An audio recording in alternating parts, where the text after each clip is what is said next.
Reactive training systems.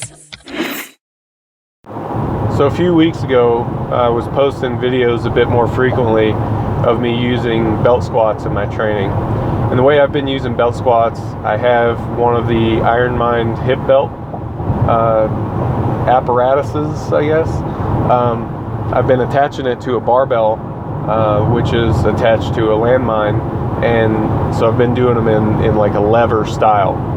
And so far it's been really good. I've liked the movement. It's a movement that's challenging for my legs. I can load it pretty heavy. Now, I've been getting some questions about it. Why am I doing it? And like, what's the thinking behind it? What's the reasoning behind it? If you haven't seen any of those videos, they're all on my Instagram, which should be pretty easy to come by. Anyway, so the reason it popped up in my training is really more of a function of some injuries that I've dealt with over the last couple of years. So I'm really reducing my overall spinal loading, which is something that's been helpful. So I've been doing things like leg press and hack squats and stuff like that. So the belt squat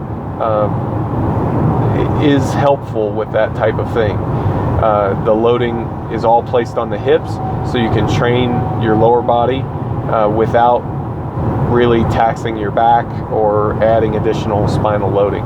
That's also useful for your heavier, stronger lifters. A lot of times you don't want to just, crush their spine week after week, multiple times a week with heavy loads. It's useful to give them a break from that. The type of isolation work that I've been including, isolation's, used a bit loosely in this sense, because it's not really isolating anything in the sense of like, leg extensions or anything like that.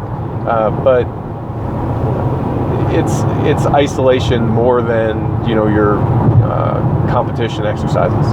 It definitely focuses the work onto the legs.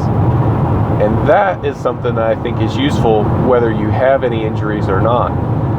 In fact, we've been doing that stuff for kind of a long time with our supplemental exercises. And that's really the whole idea behind the supplemental exercises, is to target the muscles more than the movements. So for us in our supplemental slots, you'll see things like leg presses and hack squats and belt squats if they're available. They're ideal for being used in situations like that, because they can let you get at the targeted muscle a bit more. Even single leg work and things like that, if we're talking about squatting in particular. The deadlift and the bench are going to follow a similar line of reasoning when it comes to the supplemental slots. It's just that the target is obviously going to be, a little bit different. And you're going to want to target the supplemental exercises onto whatever weak muscle group you've got. So for assistance exercises, you're thinking weak movements, not weak muscles. So things like pin squats and pause squats and stuff like that. But for those supplemental exercises, it's the opposite. You're thinking weak muscles, not movements. And that's where we can get a little bit more isolation, get a little bit more into some bodybuilding type protocols and things of that nature. And it's been working really great for us.